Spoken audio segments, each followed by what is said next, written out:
ದಯವಿಟ್ಟಂತೆ ಸ್ವಾಂತಂ ನಾಟಿಲ್ಲೆ ಐಟೆ ಪ್ರಿಯಪೇಟ ಸಹೋದರಿ ಸಹೋದರನ್ಮಾರೆ. Every visit to Kerala fills me with a special joy. Ladies and gentlemen, I feel a great deal of satisfaction after unveiling the statue of pioneer of learning, literacy and library movements, the late P.N. Panicker. I am thankful to the members of P.N. Panicker Foundation for giving me this opportunity to be here with you all. The contributions of Sri Panicker have been so noteworthy and widely praised that leaders from different political parties have been brought together today on this stage in his memory. Ladies and gentlemen, this special occasion makes me think about the simple yet great vision of Sri Panicker. A visionary can see what others don't see. I believe that Sri Panicker would have seen his pioneering steps leading to the great strides Kerala took in the areas of literacy and education. An area of literacy can remain an area of darkness. An area of illiteracy can remain an area of darkness. The light of literacy can brighten the path to individual and collective progress. I am told that the young P.N. Panicker used to read the daily newspapers to groups of illiterate people of different ages. He started a reading center in a small room provided by the local cooperative society in his village in Kuttanad. Sri Panicker held Mahatma Gandhi in very high esteem. He wanted to remove the evil of illiteracy, which Gandhiji had described as a curse and shame of the country.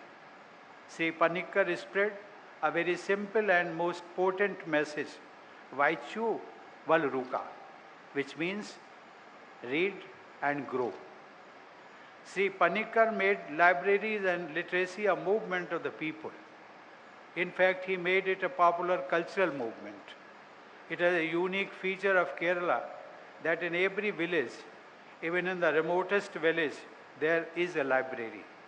People feel an emotional connect with the library in their village or town, just as they feel a special connect with the temple or church or mosque or school in their village or town. Libraries created by the movement of Sri Panicker later became nerve centers of all social and cultural activities, of which the literacy movement of Kerala is an impressive example. Children come to read in the libraries. Older people also come to read and meet and discuss issues relevant to them. The credit for libraries having a central place in the culture of Kerala goes to Sri P.N. Panicker, who connected common people to libraries.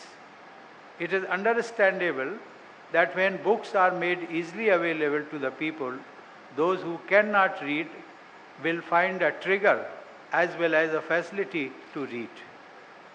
The Granth Sala Sangam is started by Sri Panicker with about 50 small libraries in 1945, grew into a large network of thousands of libraries.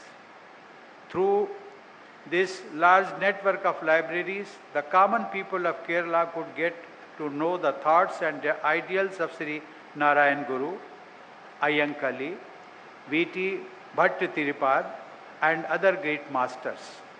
The cosmopolitan outlook of an average person from Kerala can be traced to the library and literacy movement of Sri Panicker. Ladies and gentlemen, I am very happy to note that P.N. Panicker Foundation is carrying forward his mission with dedication. The foundation is promoting the cause of digital literacy as a tool to realize the cause of inclusive growth. I am told that the foundation was established about 2 decades ago under the chairmanship of Justice V.R. Krishna Iyer. During my days as an advocate in the Supreme Court, I closely observed and highly admired Justice Krishna Iyer as a great jurist and judge whose heart would beat for the poor and the downtrodden. Justice Krishna Iyer looked at the system of law as an instrument of social and economic justice. It was only natural for him to get involved in such activities of social development and inclusion. I am happy to note that the Foundation has started digital learning in rural areas since the beginning of this century, and this effort has succeeded in establishing thousands of home digital libraries. This effort of the Foundation is a very meaningful tribute to the memory of Sri Panicker. I must appreciate the efforts of Professor P.G. Kurian, former Deputy Chairman, Raj Sabha, and Sri N. Balagopal, Vice Chairman of the P.N. Panicker Foundation, in reaching the unreached through initiatives like P.N. Panicker National Reading Mission. I have been informed that the Prime Minister Sri Narendra Modi has directed the Foundation to reach 30 crore underprivileged people in the country through the National Reading Mission by 2022. I have been told that the Foundation has made substantial progress in the direction of realizing this target. Ladies and gentlemen, I am happy to note that the commendable work done by P.N. Panicker Foundation resulted in the setting up of P.N. Panicker Vigyan Vikas Kendra by the Government of Kerala as an autonomous organization. As mandated by our Constitution, it is one of the fundamental duties of every citizen of India to develop the scientific temper, humanism, and the spirit of inquiry and reform. The objective of the Vikas Kendra is to reduce poverty through knowledge. The Vigyan Vikas Kendra also seeks to inculcate scientific temper among the youth. Observing the Punyatithi of Sri Panicker on 19th June as Reading Day is the most appropriate way of paying tribute to the great nation builder. I am happy to note that the Panicker Foundation has been associated by Niti Aayog to take up the development programs in some aspirational districts of the country. These programs go beyond literacy and utilize the tool of learning to help improve agriculture and biodiversity. Ladies and gentlemen, I am glad to note that the Foundation is celebrating Azadi Ka Amrit Mahotsav by organizing a large number of awareness camps with the help of Gram Panchayats throughout the country. I am very happy that the activities of the Foundation are now spreading to other parts of the country as well as some foreign countries too. Ladies and gentlemen, the Sakshara Keralam movement became popular and effective due to the foundations laid down by Sri Panicker. Kerala became the first state to have 100% literacy. The highest literacy and education levels in Kerala have had a multiplier effect.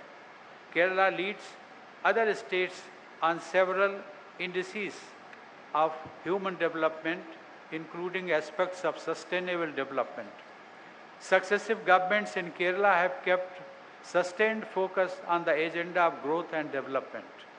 Therefore, the state has maintained its leadership position on several markers of excellence.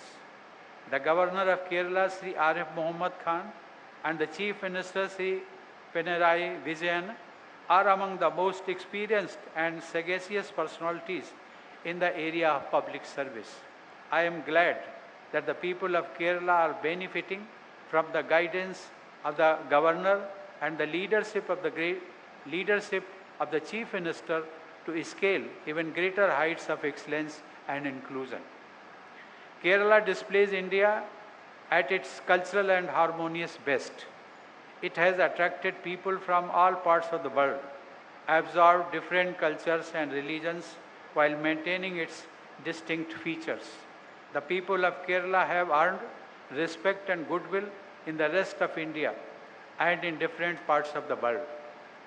The enterprising members of the Indian diaspora from Kerala have not only been sending large amounts of remittances home, but also kept the prestige of India very high in the lands they have adopted as their workplaces. Ladies and gentlemen, the service sector professionals from Kerala, especially the nurses and doctors, are highly respected and relied upon by people everywhere.